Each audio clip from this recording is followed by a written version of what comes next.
Bienvenue sur le podcast Français pour curieux. Je suis Sandra, professeure de français langue étrangère. Et ici, je vous parlerai des aspects intéressants, divertissants ou même étranges des cultures françaises et francophones. Bonjour à toutes et à tous. J'espère que vous allez bien cette semaine et que vous êtes en pleine forme. Aujourd'hui, je vous parle de Jean de La Fontaine, poète et écrivain français, surtout connu pour ses fables. Sa vie et son œuvre ont laissé une marque indélébile dans la littérature française et continuent d'influencer la culture contemporaine. Comme d'habitude, un peu de vocabulaire utile afin de mieux comprendre l'épisode que vous allez écouter. Une famille de notables. Il s'agit d'une famille dont les membres sont d'un rang supposé important, destinés à avoir un ascendant particulier et une influence prépondérante sur les autres membres de la société. Un mécène. C'est une personne riche et généreuse qui aide les écrivains, les artistes.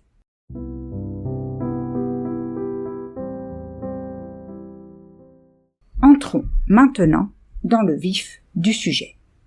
Jean de La Fontaine est né le 8 juillet 1621 à Château-Thierry, dans une famille bourgeoise. Son père, Charles de La Fontaine, était maître des eaux et forêts, une fonction administrative importante à l'époque. Sa mère, Françoise Pidoux, appartenait également à une famille de notables. La Fontaine a grandi dans un environnement confortable et a bénéficié d'une bonne éducation. Il a d'abord étudié au collège de Château-Thierry, puis a poursuivi ses études à Paris. Après avoir obtenu son diplôme de droit en 1649, il a succédé à son père en tant que maître des eaux et forêts de Château-Thierry. Cependant, sa véritable passion était la littérature. En 1647, il épouse Marie Éricard, une union arrangée par sa famille. Leur mariage ne fut pas heureux et ils se séparèrent après quelques années. La Fontaine quitte alors Château-Thierry pour Paris, où il commence à fréquenter les cercles littéraires. Mais quelles sont les raisons qui l'ont poussé à écrire ? Il a écrit pour plusieurs raisons. D'abord, il était passionné par la littérature et aimait raconter des histoires. C'est un bon début. Ensuite, il avait un talent naturel pour l'écriture et était influencé par les grands écrivains antérieurs à son époque ou de son époque, comme Rabelais et Molière. Cependant, l'une des principales raisons pour lesquelles il a écrit ses fables était de critiquer la société de son temps. À travers ses histoires, La Fontaine dénonçait les abus de pouvoir, l'hypocrisie et l'injustice. Ses fables étaient souvent des allégories, utilisant des animaux pour représenter des traits humains. Il a également écrit pour gagner sa vie.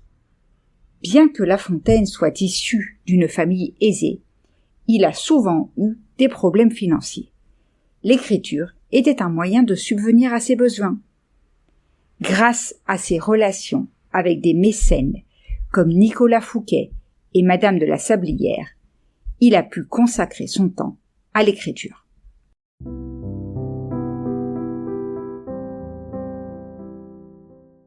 Parlons maintenant de ses fables les plus célèbres. Les fables de La Fontaine sont divisées en 12 livres, publiés entre 1668 et 1694. Voici quelques-unes des plus connues. Le corbeau et le renard. Cette fable raconte l'histoire d'un corbeau qui, perché sur un arbre avec un fromage dans son bec, est flatté par un renard rusé. Le renard loue la beauté du corbeau et lui demande de chanter. Le corbeau, flatté, ouvre le bec pour chanter et laisse tomber le fromage, que le renard s'empresse de récupérer. La morale de cette fable est « Tout flatteur vit aux dépens de celui qui l'écoute », mettant en garde contre les dangers de la flatterie. La cigale et la fourmi. Dans cette fable, la cigale a chanté tout l'été et se retrouve sans nourriture quand arrive l'hiver. Elle demande de l'aide à la fourmi, qui a travaillé dur pour stocker des provisions. La fourmi refuse de partager ses réserves, disant à la cigale qu'elle aurait dû travailler au lieu de chanter. La morale ici est « il faut préparer l'hiver pendant l'été », soulignant l'importance de la prévoyance et du travail. Le lièvre et la tortue. Cette fable célèbre met en scène une course entre un lièvre rapide mais paresseux et une tortue lente mais persévérante. Le lièvre, sûr de sa victoire, se repose pendant la course, tandis que la tortue continue lentement mais sûrement. À la fin, c'est la tortue qui gagne la course. La morale de cette histoire est « rien ne sert de courir, il faut partir à point », valorisant la constance et la détermination. Le loup et l'agneau. Dans cette fable, un loup puissant et un agneau innocent se retrouvent près d'un ruisseau.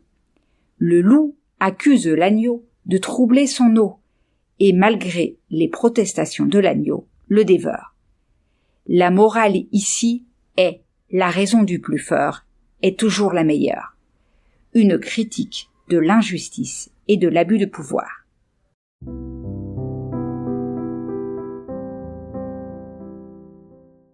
Les fables de La Fontaine ont eu un impact durable sur la littérature et la culture française.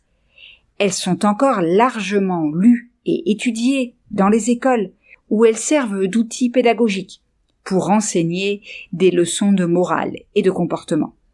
Les personnages de ces fables, comme le corbeau, le renard et la cigale, sont devenus des symboles universels de certains traits de caractère.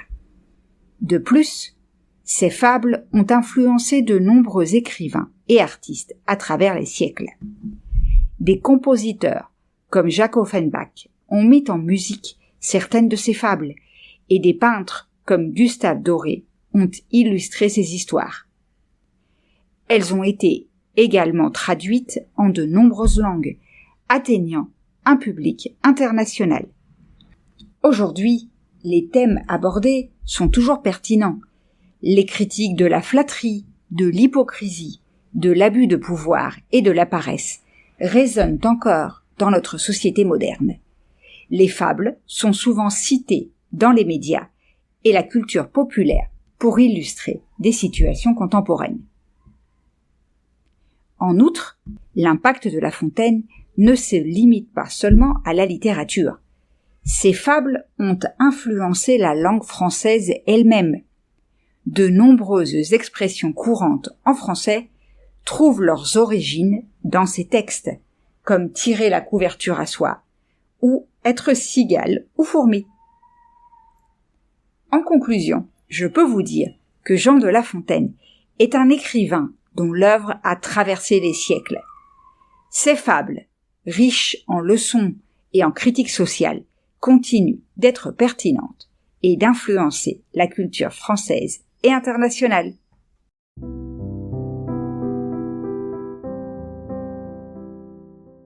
Et voilà, nous arrivons au terme de l'épisode d'aujourd'hui. J'espère que vous avez aimé ce que vous avez entendu et que vous avez maintenant envie de lire ou de relire les fables de La Fontaine.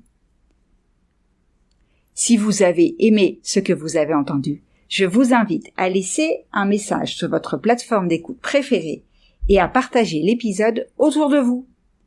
Rappelez-vous que si vous voulez continuer à améliorer votre français, vous pouvez bénéficier de la transcription ainsi que d'autres activités en vous inscrivant au club Les Grands Curieux.